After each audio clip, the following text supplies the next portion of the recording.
welcome to George Siemens for being here this morning. We've been running this conference for a while now, thinking about these questions of e-learning. We had hoped to be in Taiwan with Yuling, who I can see is there. We had a good opening session for the conference our last night, but you know, people are all different time zones, so it mightn't be your last night, but it was ours.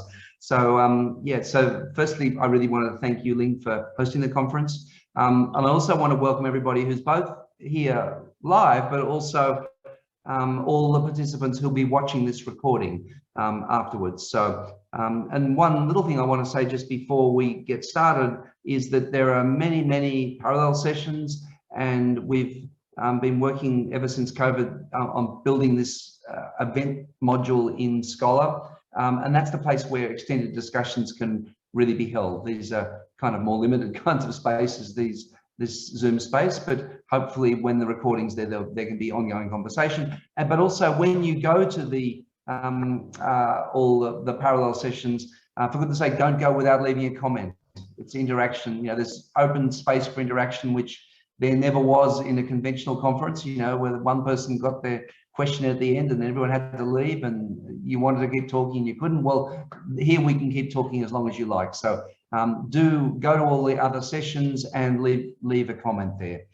All right, so it's my great pleasure today to invite, you know, one of the icons of the e-learning world, George Simmons. He's a person who has distributed himself all over the world, so he's as virtual as this Zoom meeting in a way. He's now, as we speak, in Texas, where he works at the University of Texas Arlington, but he also has co-leads the Centre for Change and Complexity in Learning at the University of South Australia, and you know, his work has been tremendously important. One in terms of a pioneer in the area of MOOCs, which are now you know, a complicated thing. I mean, giving people remarkable access to learning and knowledge, run by private companies. It's a complicated thing, but also you know, key ideas like the idea of connectivism, which have been so influential. So it's a great honor to have you with us, George, and we're looking forward to your presentation.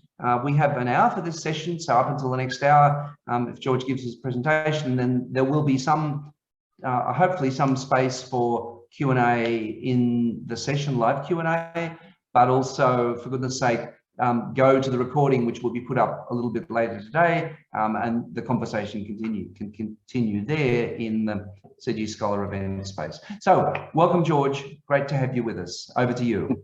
Great. Well, thank you, and thanks, Bill and Mary. I enjoyed the session, particularly yesterday. I wasn't able to attend all of it, but I was able to at least join in and get some of the framing and the frameworks that you're looking at and trying to make sense of really just you know, where we're at this particular point in time. Because I think what we've seen is the integration of a number of parallel tracks that are starting to really, I think, have a dramatic impact on what the Academy looks like or might look like in the long run. I gave this date the 16th because I thought we were in that particular time zone. So I think some of you might be, but or that part of the world. Technically, it's the 15th, but nonetheless. Thanks everyone for this opportunity to talk about something I think that's a you know, real area of interest in the Academy as a whole. And it was already trending this way pre-COVID, so it's not entirely novel, but it does sort of give us a little bit of an indication of where we are and why we're here. And so some of the talks yesterday on the framework that Bill and Mary shared, I think gets at the same thing that many institutions are looking at, which is what should we be paying attention to in a world where we have enormous corporatization of the education sector. We have tremendous advancements of technology in general, and we're starting to see a growing quantification of how we interpret and understand the educational experience. And I think I love Bill's statement about it's a complicated thing. You know, like MOOCs on the one hand are giving access to people globally to learning opportunities that they would never have had before. But on the other hand, it is a type of a threat to the Academy writ large. The same holds true with some of the trends that we're seeing emerging now in education, educational technology, and related domains. It is a challenge of being a complicated thing. It's not all good. It's not all bad. So by way of a little bit of background, here's a framework that I frequently try to use just in my own head to get a bit of a landscape of the kinds of things that we do on an ongoing basis when we're involved in learning and learning related activities. So I'll call them knowledge processes. And I'll unpack this in a little bit because I'm trying to bring together a number of strands, such as what's happening with educational technology, what's happening societally, what's happening with pedagogy, and a number of those related effects. So in this instance, the argument I'm trying to make is that we're engaged in using knowledge constantly throughout the day. Sometimes that knowledge comes through a formal process. I call it the bottom left, mapping to existing knowledge. And that means we know something, someone knows something, and we take a course to also learn it. That's a small part, and I would say a diminishing part of our learning practices these days, or our knowledge practices. New knowledge, I mean, COVID-19, this is the work of science and scientific progress. This has a longer timeline. It takes time to develop and to validate, but we can certainly motivate ourselves and pull things together quickly. But I think where we're starting to exist more and more is either the crisis or the sense-making scale.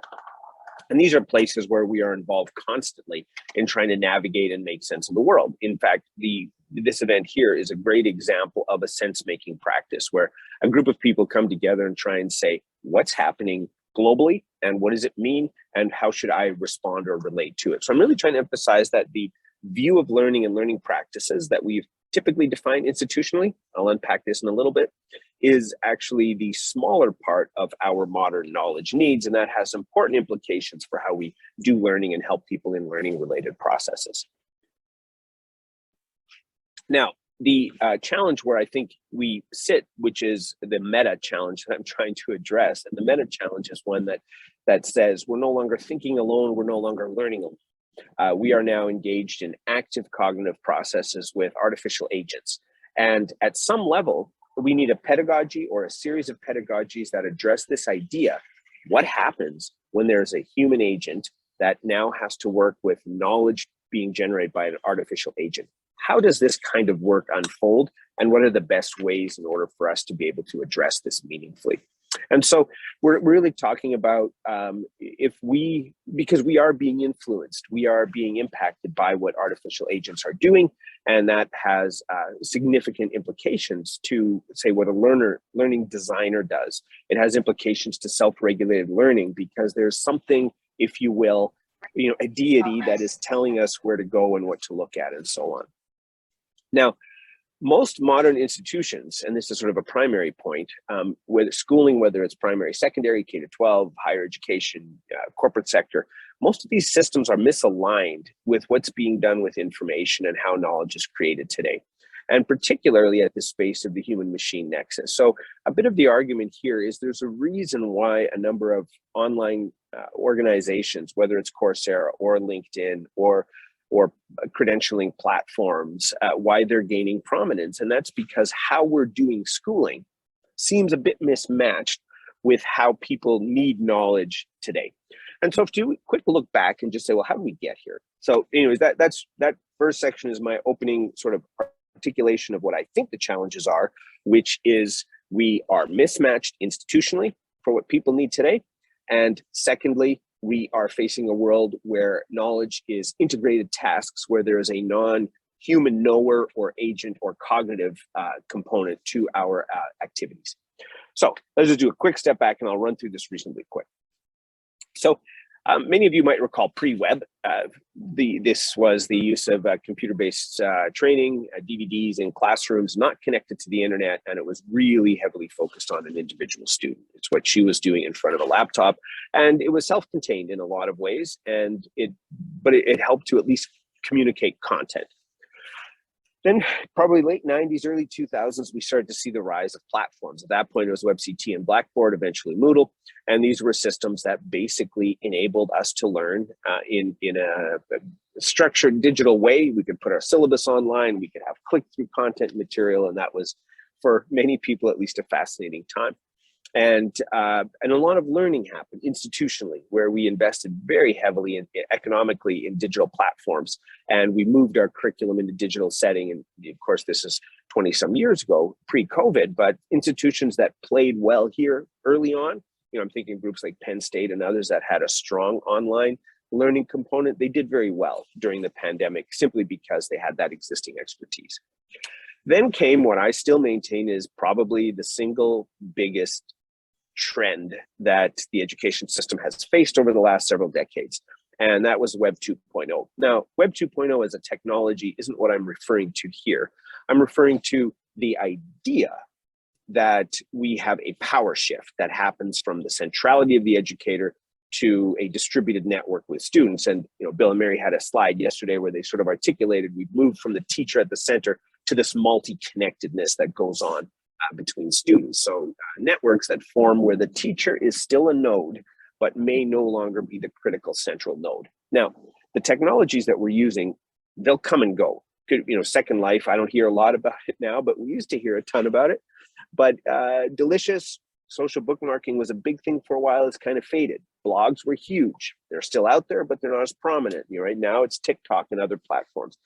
But the big thing is what Web 2.0 did is it allowed us to shift our thinking about the power relationship when we interact around information. And it's one that does not have the educator as the exclusive source of novel or new information. So, and then a few other things that ran parallel, the rise of video, now YouTube or the related platforms that it enabled, namely an instructivist system like MOOCs and Khan Academy came by. And this was just a transition that was rich and media focused on video heavily. Now, some of you may recall pre-Zoom and other tools. I used to use Illuminate. Some people used, Adobe Connect. I mean, it was a period where how easily we now connect to have a conference globally. You could have people from 30 countries, 20 countries represented in an average talk. The costs, the travel are eliminated, and so on. We take for granted that some of these things are a decade or 15 years old in novelty, and how rapidly they've developed to a nearly good quality experience. And then, of course, immersive. This is an ongoing trend. It's very expensive, and it keeps being a growing opportunity. What's happening now with the so-called metaverse is expected to be a significant role in that, but it's VR, AR, game-based, and so on. And then the area, briefly, final point that I'm interested in is this idea of AI influenced. And, what is it that we do with artificial intelligence practically? It's been hype for a long time, and yet it is one of the single biggest technology investment areas by VC firms, even though we don't see it on our campuses and we don't see it in our classrooms. But all of you today, depending on what doesn't matter how long you've been up, whether you're getting ready for bed or you've been, you're just up for a few hours, all of you today are living in an AI world. But a lot of it's not clear to us what's happening, right? The route I took to drive into work, if I would have used Google Maps, would have been influenced by traffic patterns. The content that I saw on social media was influenced by algorithms. So the AI world isn't a tomorrow thing, it's a today thing. And I think a lot of educators aren't aware of sort of this bubbling something underneath the education system that, we hear a lot of hype and we dismiss it because we've heard it for years. But the reality is we're living the effects of AI in our daily information habits. So that's the second part of the talk. I'm trying to articulate this was the history of how we kind of got here and some of the technologies that were here. There's obviously multiple histories to be shared about this, but this is one particular lens.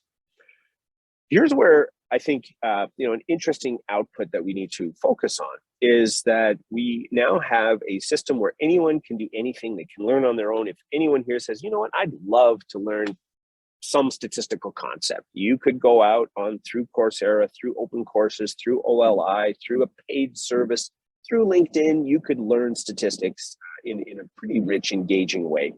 These days, no one has an excuse to not know something because of how readily available learning opportunities are. But here's what produces the problem, and this is the Web 2.0 effect. There was a time where I would have eagerly and gleefully proclaimed from rooftops how wonderful being connected is, and everyone should have a voice. But we've seen enormous polarization due to everyone having a voice. We've seen state-level propaganda dividing people based on various topics simply because a democracy with ill actors can be manipulated. And so that's sort of the challenge that we have. Individuals have control over their learning, but the problem is we now have the effects of knowledge fragmentation. So if someone comes into my class, and let's say I'm teaching research methodologies, I typically set it up. I talk about the history of science. I talk about the philosophy of science. I give frameworks for knowing your sort of epistemological and ontological aspects. I'll talk about predominant framework perspectives from qualitative, quantitative mix to increasingly data science perspectives. And as I go through that whole process, I'll have set a context, and then I'll take learners through the experience of research, and we'll do various design models and methodological discussions. And then in the end, when they're done, a student that's taken that course would have a reasonably integrated holistic framework of research methodologies. Unfortunately, what we see now is you can go out and learn one concept and that's it. And so you don't have integrated holistic views of topics. We have knowledge fragmentation, which is produced by networks, and we don't have coherence. So we don't have coherence in our framework and coherence in how we understand topics. So this is a challenge then that we see emerging broadly, where we're reducing the basic units of education, right? From big structures like courses or modules or programs, and we're bringing it down to, I need to learn how to code this one thing in a platform, or I need to use Stack Overflow to grab this particular piece of code to solve this particular problem. And so this fragmentation produces a lack of coherence. And this lack of coherence, I think, is quite a challenging effect on the school or the university system. I just saw someone in text drop the word unbundling, that type of a concept and I've been talking about this for a number of years, that what we don't hear people talk about is the rebundling. Because unbundling breaks an existing system, the rebundling creates a new system. And the rebundling that's happening does not, let me try a different angle. The rebundling that's happening favors startups and corporate culture, because these are the organizations providing services to the university sector. But the unbundling happens not just at a service level, at a system level, right? Like, this is who teaches, this is who assesses, this is who accredits. Not that, that is one level of unbundling. I'm interested in the unbundling at a cognitive level, in that we don't have coherent views of a topic, because we caught this piece on LinkedIn, we caught this piece on YouTube, we caught this lecture here, we read this on Reddit, and so we have these very fragmentary assessments. So if we ask somebody to sit down and explain something, they might not really be able to do that. So, and that relates to the point I just raised, is once we've fragmented things, we need to stitch them together. Now, when we talk unbundling, we're talking systems level stitching together. When we're talking cognitive work, we're talking individual perceptual level integration. And this is why some of the concerns around misinformation and disinformation are so pronounced now, because we're finding the assumptions of a small L liberal democracy are being challenged with changes to what does it mean to know, and how do we validate and vet knowledge. And even philosophers of science, individuals like Bruno Latour have since said, our view that there is no objective truth may have been overstated, because we're starting to find that when there is no objective sense that anything can pass for effective knowledge if it's socially consented to.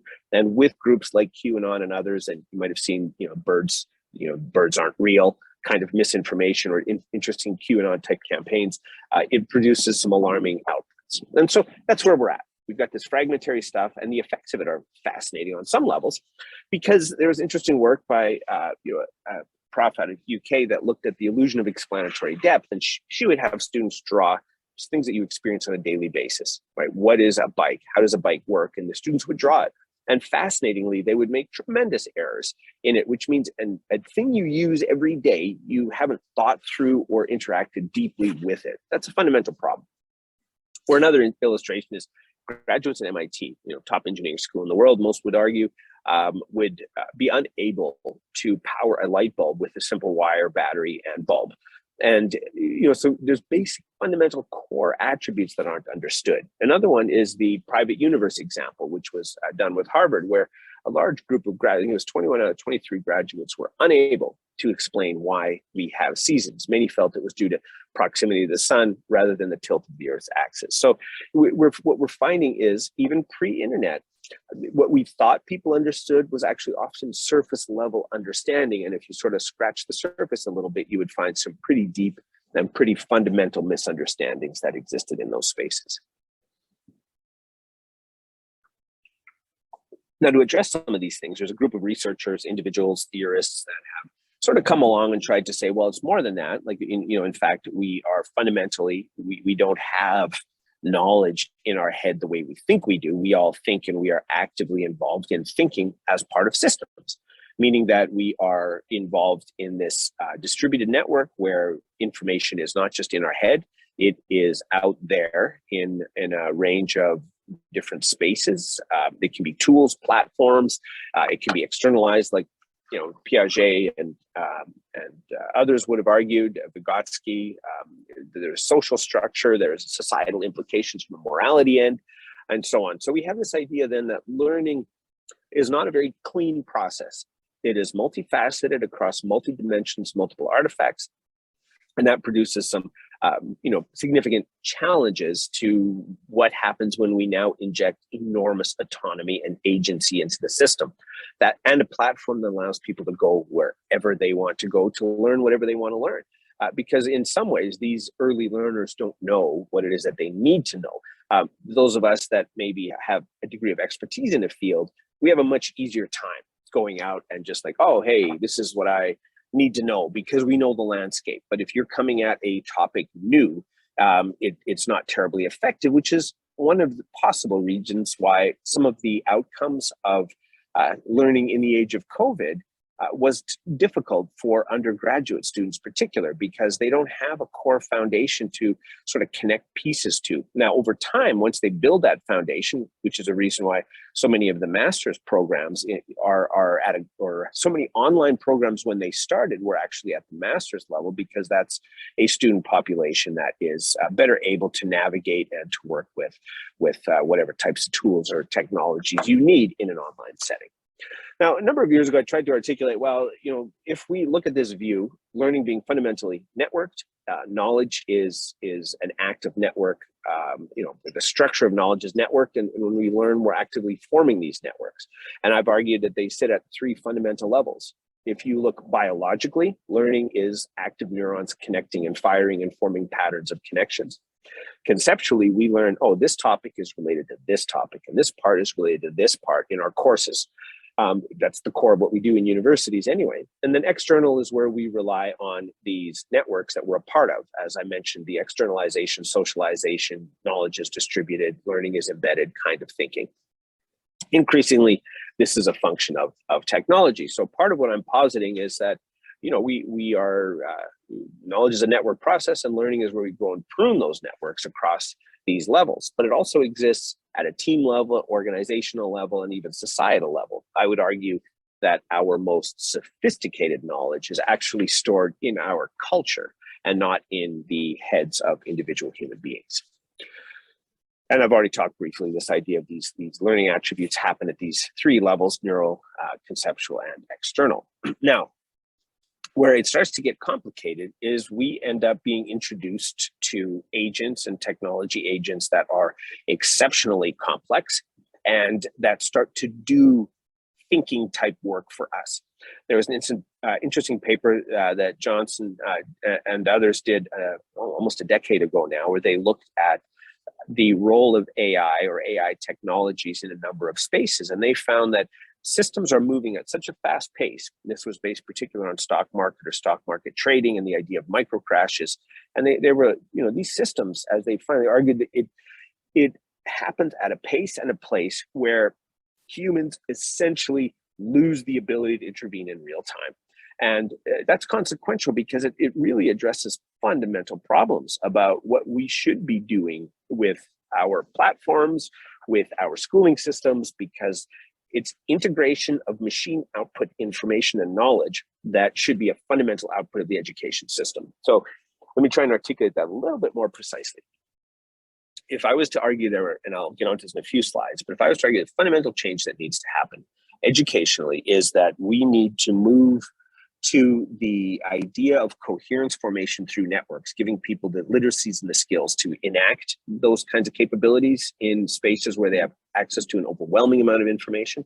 And then secondly, we need to put time and effort into understanding the human agency implications of agents that come in that are artificial and influence the information that we see and the kinds of things that we engage in. That's not an inconsequential task for us to work with, think through, or try and make sense of. So it does raise important questions of, what is it that's unique to human beings when we are no longer just competing with one another intellectually or even with other countries intellectually. We're actually competing with AI agents. We're competing with cognitive agents globally that influence and impact what we see and do. And this isn't new. In the 1950s, the FITS list was created, which basically said, hey, what should people be doing and what should machines be doing? And basically tried to pull together from a functional task end, which meant they looked at specific tasks and it said, this is what you should do. This is what humans should do. And basically small things like, humans can, perceive patterns. Computers are great at repetitive tasks and so on. Now, a lot of these things are, already taken over by technologies or by machines at a pace that I don't think initially we thought it would happen faster, but eventually we found it didn't. And then for 40 years, it didn't happen. And now all of a sudden we're seeing an enormous influx and acceleration of that. Now, there's so researchers who are thinking about this, what is unique to being human cognitively, have started to look at what the implications of this are. And they've appealed to a number of things to say, this is unique. This is what makes humans unique. As long as we sort of retain this superiority, we'll be just fine. And of course, there's list after list of things that we do, but that in a number of ways are not that particularly unique or that particularly sustainable as an exclusive knowledge advantage. But nonetheless, the argument here is that there are certain things like, our ability to combine and recombine things is unique to the human condition. So that's something that we should sort of look at and say that's computers will never do that. Applying rules learned in one system to another. So in some level, domain transference of learning is something that's unique to humans, or at least according to Hauser. And the list goes on. So we're seeing individuals try and articulate, what does a human do? What does a machine do? And that's kind of the intent that I think people are grappling with, because how you answer this question has dramatic implications to how you teach students and what's the nature of our curriculum. So then you have others such as McKinsey put together a list, it's about 4 years old now, and they tried to say, there's things that machines just can't do well. They can't do new context from existing knowledge. They lack what we classify as common sense. That's not an attribute that these systems have. They can do creative things like tell a joke, but they actually don't understand a joke at all. They don't have emotions, which these are important implications if you adhere to the embodied cognition end, that being a brain in a body determines how thinking and related activities happen and so on. There's a number of attributes that sort of come out as a consequence of this. So again, we're seeing people grapple with what does this mean and what does this look like? Researchers have gone so far as to say, we actually need a theory or a view of machine-based interaction. And so Rowan and others 3 years ago now, put together this list that said, here's how we could see things, emerging. We could see this as a individual machine has collective machine behavior. So there's a psychology of machine behavior, and then ultimately a human hybrid behavior that we need to start thinking about. How do we intersect and interact with those? And I'm just articulating that because we are coming up against the limitations of humanity's cognitive capacity as we start to see the growing proliferation of AI-related technologies at complex settings. We see it in stock markets, we see it in military operations, we see it in things like bank theft deterrent or fraud deterrent and so on. But it's coming for us in our classrooms once it becomes more economically viable to build and deploy those classroom models. So I just want to say a couple of quick things before I turn a little bit more into the next stage of what I'd like to focus on, which is the impact that some of these things eventually will have on our systems of education. So a few things to just emphasize that, what we know about AI is, one, it's backwards facing. It generally takes existing data and builds models from that, which means the biases that we have, or the bias that exists within that data, is going to be carried into new algorithms. A number of cases, such as an Amazon hiring algorithm that was biased against women, are a byproduct of that. The critical one, and for me, I think this is in many ways the heart of it, is these AI systems use us as much as we use it. We like to think that we're, gave you good restaurant recommendation, good social recommendations, but the reality is it's using us and shaping us. It's changing what we do and think and look. You interact with Siri or with Google, Alexa, or any of these assistants. It's changing how we see and view information. And that means that we are changing in the process, and that has, I think, dramatic effects. And I keep saying that as implications. I don't know exactly what they are yet, but I feel they are dramatic and significant and impact what we should be thinking about schooling and school design. AI does favor the aggregate, which means you generally need large scale data sets, which means you need big, expensive projects, which means you need big technology and their budget, which also means that you're pulling some of this core capability out of the university because we just don't have the capacity to do this kind of work as a rule. It is a threat to existing systems because the groups that build the best learner profile models or that build the best adaptive teaching and learning systems are the ones that in many ways are going to have the same network effects that we see in big technology, where you have a small number of companies that control everything. It is conceivable that there'll be a small number of universities that will be primary in this landscape. It is positive, it could raise the quality of life for many people, depending on the policy implications or the policies that we adopt. And the reality is we need AI. We cannot model climate change on paper with a pencil. We need big models, big data, and big computation. So AI is a required agent in all of this. Now, the other thing to look at is the external systems that we are a part of. They also have a dramatic impact on our learning and our knowledge. And what this means is that, we don't, the way we've structured society, the way we've created our organizations has a massive impact on how we learn. And this is especially true in the way that we deliver curriculum or the way that we deliver resources when we're doing sort of teaching and learning work. So I'm just trying to emphasize, while AI is a significant agent, the cultural, institutional, and design elements are at least as consequential in determining how schooling will emerge and unfold. Now, the obvious question at this point, those of you that have been in education for a while, especially educational technology, you're probably like, this is kind of getting ridiculous. We've heard so many things about what the future of learning is. We've seen whiteboards were going to change everything. Learning management systems were going to change everything, and they didn't. They did things. They made some changes, but they didn't make this dramatic re-architecting of universities and schooling that I'm saying is already upon us, but will continue to accelerate. Well, so here's a few arguments, and we face this world of human machine distributed cognition, that these algorithms and robots, as I've already noted, they're a part of our cognitive system. They're agents that think with us. They're not a tool that we use to think the way that we have perhaps seen it in the past. They're tools that are thinking partners. They're changing us. They're using us as much as we use them. Now, this is, I think, sort of the core point in the last dozen slides or so. This is the part that I want to try and tease out, with articulating some of the background information and the role of AI, the growing influence and the need for coherence in learning. So our institutions aren't preparing students for this type of future, is broadly the point I'd like to make here. And that raises questions about, where are we going? Like, what is the effect of these tools and these technologies, and what does that mean, and what are sort of the broader, longer term implications?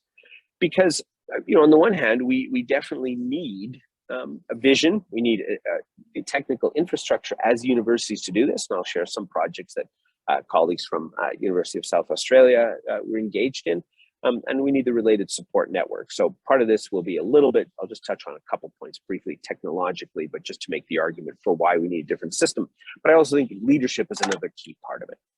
So big take home for me has been, for about 20 years, this idea that education systems track the architecture of information in an era. So what we're doing with information, from Library of Alexandria through to Gutenberg, through the development of the Dewey classification system and so on, but what we do with information determines the kind of organizations or the kind of information structures that we end up creating.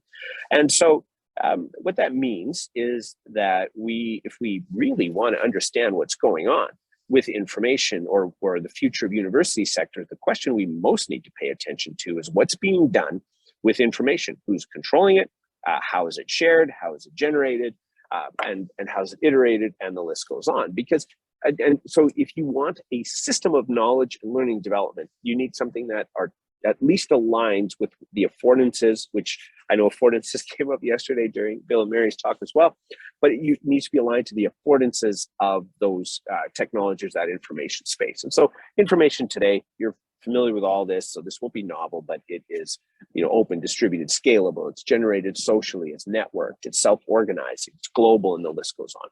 So that's where a key part of these conversations I'm trying to articulate start to emerge, that our systems need to look like this, at least our public schooling systems do.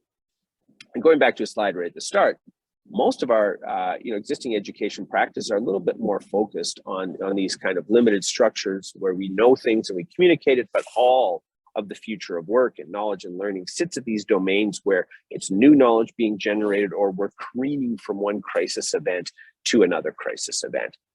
And in response to these changes and trends, there's been an enormous investment of corporatization in the schooling and university sector. So universities are offloading enormous amounts of their core capability to for-profit vendors and companies. And as a result of some of these changes, I think we're all seeing the potential for reasonable disruption to our own systems of operation, because we're giving control of core things like content development, teaching, and related resources. And I think that's where for me, a key problem arises, is that and again, I want to emphasize what Bill said, it's complicated. We're dealing with complicated relationships here. It's not black and white, one way or the other. There's a lot of overlap, and there's a lot of quite complicating things to address here. Because, for example, the corporatization is problematic, I believe. By the same account, we are unable to embrace some of the opportunities ahead of us without doing that. So, for example, and I'm down to my last 3 or 4 slides here. So if anybody does have questions, feel free to formulate or post, or I guess ask for the mic. But I think one core argument I'd like to leave with is that we can't achieve the next generation of innovation in the learning space with our current technical infrastructure. So this is what I mean, that complicated relationship between technology and our role as institutions that serve society and help create quality of life for individuals by giving them better levels of knowledge and understanding. Our current technology infrastructure is just not sufficient. And some of you may already hear words of data fabric or data lakes or so on your campuses. We've heard cloud-based computing for a long time, but it's certainly becoming a reality. And one project that a colleague of mine, Strechko Joksimovic, addressed was trying to say, well, we need a different infrastructure, right? We need an environment where our learning management system and our platforms, our wearable devices, sit in a repository or a data lake where there's active modeling of multiple dimensions of student learning and student progress, cognitive, affective, emotional, or social, metacognitive details. And these should create intelligent support for personalizing and creating profiles of students, knowledge graphs of what they know, and integration with the human and artificial cognitive agents sort of sit at that top level.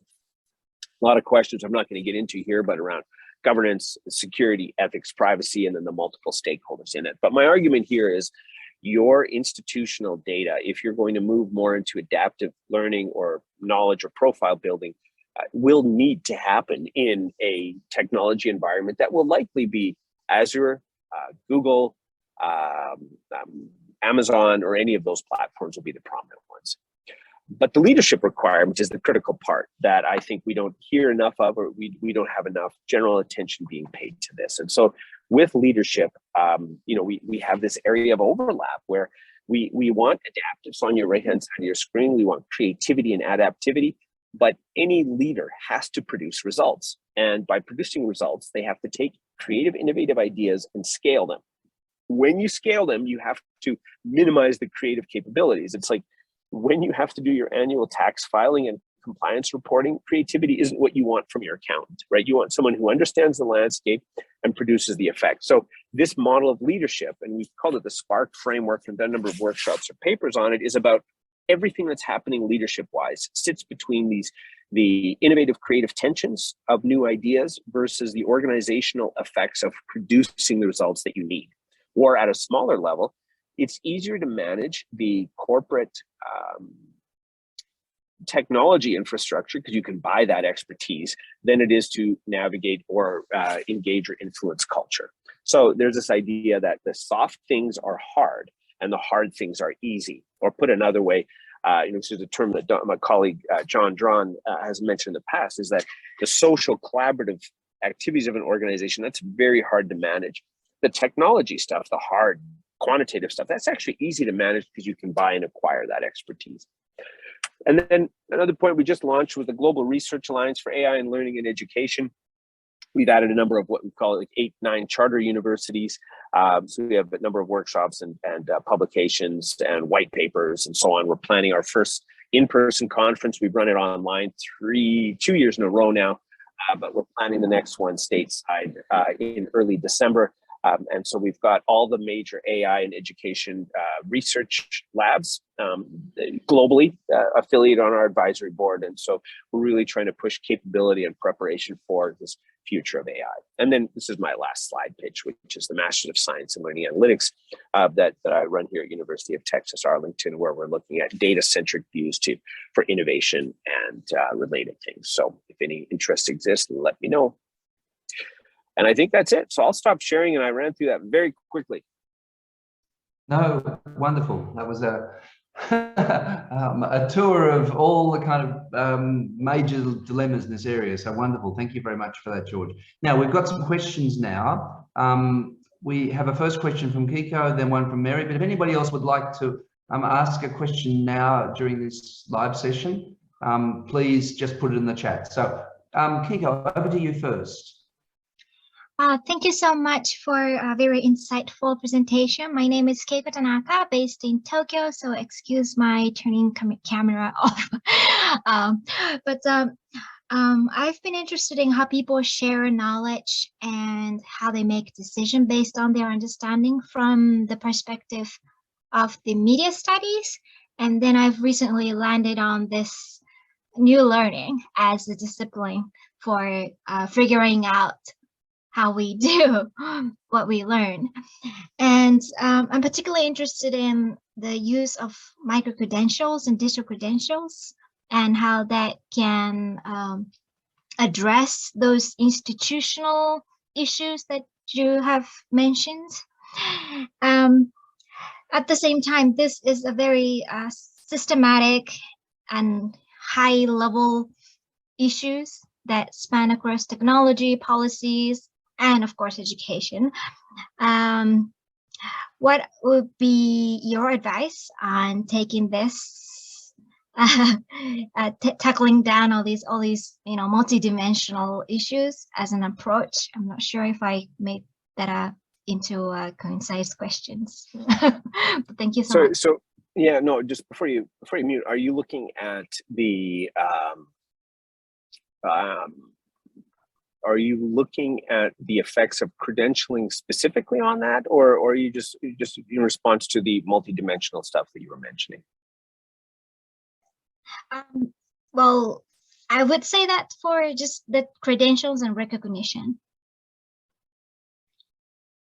Okay, so your question then related to how we do credentials and recognition in these multifaceted environments. Sorry if I didn't quite catch the sort of the clear takeaway question. My bad. I'm sorry. No, not at all. I probably just didn't catch the angle of your logic.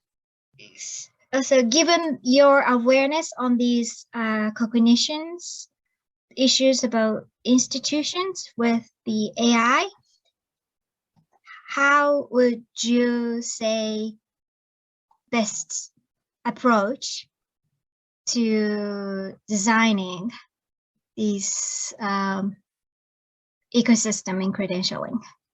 That's a very big question. Yeah. No. So I mean, I'll speak to it very, very generically, but I think there is a lot of unknown kinds of attributes in place here around what is credentialing, how do we do credentialing more effectively, and so on. So I think the short view is we don't know at this stage exactly what that looks like. We don't know who would own the credentialing system. We don't know how much we would trust AI to do automated assessment and evaluation for us, because there's a number of dynamics that are human and judgment, character judgment related issues that come into play. So I think what I'm trying to articulate there is the role of AI, if I interpret what you say correctly, in the credentialing landscape is still emerging. I think at some level we could say there's a lot, because our Google systems and our social media systems, they already profile us. And then by profiling us, they kind of say, what are we interested in? What do we care about? With credentialing, we need systems that would evaluate, assess us, what we know or our depth of knowledge, and then that would in turn go out and be sort of the relator of the next step kind of activity. So yeah, I guess that's a very sloppy way, and partly because it's such a big question, it's hard to address, but it's a very sloppy way of saying that I don't think we quite know what we value because around a credentialing process, because credentialing is a byprocess of what we decide is important in the system. Like our assessment models are ones that are based on someone saying, this is important for George to know. So if we think it's important for me to know things like knowledge about a topic that, just for declarative knowledge, like what's the capital of whatever city, if somebody says that that's important to learn, then we build an education system around it, we teach it, we share it, and then that's how people end up learning it. So I think part of the argument I was making is that maybe what we need going forward with our schooling models is a different perspective on what are the parts that matter.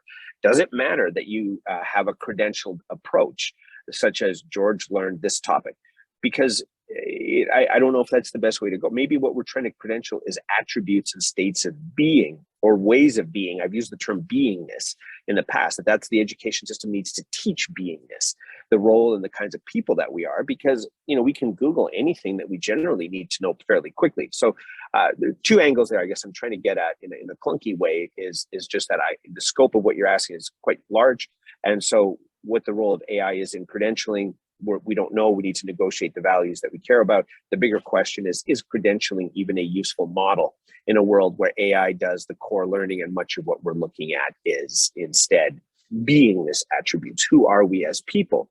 Do we work well in teams? Can we integrate well with other people with different belief systems, different values, different personalities, and so on? So I think those are bigger questions that relate to the system will measure what it values. I think Mary is next. Yes, Hello, George. Thank you for an excellent big picture of the issues involved. But I want to ask you two big picture questions too. One is, what do you think the role of the business model in higher ed is? Because it's bricks, mortar, gardens, auxiliaries, having physical students, they're forcing students to be there. In the Australian context, when international students didn't come, universities had to sell those buildings. And, the LMSs that they have, they're locked into it with millions of dollars, and they're unable to do the sorts of things that you suggest they need to do. And you're right about leadership, but leadership changes all the time in these universities. So how do we tackle the business model that underpins higher ed, one, and two, at the smaller end, how do we deal with this word competencies that are snuck into higher ed and into schools, came out of the vet sector, the vocational ed sector, but now it's more fracturing. So these two tendencies, the competencies which allow more fracturing and more, automating of responses, and the business model, how do you see these as being able to move beyond them in order to get to those very important issues that you raised? Yeah, well, those are both really exceptional questions that I'm going to inadequately answer. I think the first one, the business model one, is emerging. And I think what we've seen happen in a lot of other sectors is we've seen a lot of things emerge where companies have had to adjust their practices, right? So one example has been Boeing. right? Boeing pre the 787, they developed, their planes were built locally in-house, right? They might get certain parts, obviously get the parts in, but they manufactured the airplane. The 787 was a networked model. It was their most complex plane that they'd ever developed. And it was different labs, different businesses, different countries, different companies from around the world that would be pulling together different resources in order to manufacture it. So, Boeing has sort of had that adjustment as a business practice where, just that's one example. There's, where they've had to rethink their business model. At the core, they still sell airplanes, but they don't sell everything themselves. They don't do everything themselves. Now, the effect of that, as we've seen with global supply chain, is all you need is a pandemic. And suddenly this globalized business model comes to a grinding halt. Now, the university sector may similarly have to ask a lot of questions going forward. What is the core of what we do and who we are? Because that'll determine who we partner with and what we do. I always thought a big core of what we did was we taught students things and then we assessed students on what they knew. But then these OPMs, these online program managers came along, and suddenly universities were paying hundreds of millions of dollars a year to a program group online that would take over or manage the bulk of their resources or whatever it is that they were doing. And so that has enormously complex implications as well, because now the business model ended up being, I thought the core of what we did was teaching, but clearly it must not be, because universities are signing up with these partnerships. So I think the business model is going to continue to evolve with experimentally. You see interesting universities. Arizona State University has been playing with ideas for a long time on what should a university look like and what should society, a modern education institution look like. And we don't know yet. So the business model is emerging, but someone with multiple models out there, with Southern New Hampshire fully online, addressing more adult learners, or whether it's innovative programs that are fragmented or boot camps or, whatever, that we're still trying to understand. I think universities still don't know what business they're in a lot of cases because of that lack of clarity. And the model will follow the money and it'll follow the information. The US is, I think, in some ways moving at a slightly different pace than worlds that have a better funded education system. So, the Canadian model, the European model, Australia, COVID, because it was so reliant on international education, was hit very hard. But all of those typically have generally, as a percentage of total operational revenue, they have much greater government support than the American model has. And they have greater regulatory overview than the American model has, which means you might see less of this sort of frenzied free-for-all of companies trying to enter the education space. So all that to say, our business model remains unclear, and I don't think it'll evolve until we have a cycle of experimentation that determines what resonates with the marketplace and what resonates with learners. Fascinating effect in the US, which has healthcare is a benefit to corporate employment. What's emerging now is education is a benefit to corporate employment, right? You get companies like Starbucks that are partnering with ASU to offer degree programs, or at Walmart that has an engagement with Guild Education out of Denver that offers a similar model where you can get your bachelor's while you're working for us. And so this idea that healthcare and education is subservient to a job is an interesting effect that is uniquely pronounced in the US. But that gets back to the business model question, and I don't know exactly. The competencies model that you're trying to address, or the questions you're asking around that, I think at some level we do need to reduce education to a base unit because networks do that. Networks break things down to smaller and smaller pieces, right? The album becomes a song. A movie becomes a video clip that's shared on TikTok. So I think the breakdown of competencies is almost, it's hard to imagine that we can stop that. But the bigger effects are, I think, what does it look like when we restitch the system together? And that's the part that we don't know. So I think we do need a reduction to competencies for core learning activities. But the question is, how do we recreate something that favors the learner rather than favors the company doing the restitching or the university doing the restitching? I think at minimum, learner profiles should be something that is learner owned and that exists across learning sectors, whether it's corporate, higher education, or whatever other environment. But those are the kinds of things that I think are critical to effective use of competencies. I think we've got about 4 minutes left. And sorry, you asked big questions, Mary. I didn't quite get at them in a meaningful way. Thank you very see if we can Well, let's squeeze in one more question. So Beatrice, do you have a question? Would you like to just mention it? And also mention where you're from. We can't hear you, Beatrice. Thank you. Yeah, there you go. Yes. Thank you so much. I am sharing with George and with Mary about these big challenges, multidimensional challenges. And in my experience, basically the fragmentation in the production of knowledge to integrate to articulate it is the best intrigue that I have. Piaget said us that the intelligent is the capacity to build interrelationship.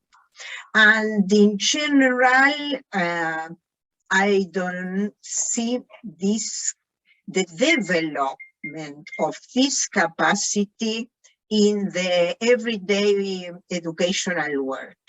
The professors are not capable, in my opinion, to do this hard work. They don't are trained for that, and for that question, for that matter, and the institution also are not equipped with cognitive tools to do that. So there is a lot of points that, for example, one of them, Gardner, gave us some tools, basically to plan different activities to generate knowledge. But the problems continues. I work at the university, for example, and where we are trained and formed professionals, but I can see every day that we lose talents because of it's impossible to always in a short time, because everything takes time to plan, to implement, to evaluate. So we don't, there is no time, not only that we don't have time. So I might, because we're very near the end of the hour and we have to finish. Thank you very much. Yeah, thank you very much for the comment. George, would you like to react quickly to that comment? I know we're right near the end of our time. Yeah, no, I think I'm not sure if there was a specific question to react to, but I mean I agree that issue of time and the pressures that we face in a number of fronts, and the effects of the university, the work. There's all kinds of questions that were, I think, briefly addressed in Beatrice's comment, but sort of an exact angle. I'm not quite sure, other than saying yes, I agree with the points that were being made. Thanks everyone for the privilege of your time. I hope you all have a fantastic rest of your conference. Thank you very much. And we put some links, Elizabeth's put some links there for the ongoing conversation for the people who are watching this recording. And if other folks who are here live would like to comment, go there. Thank you, George. Wonderful to hear from you. And thanks for joining us. Bye then. Bye, everyone.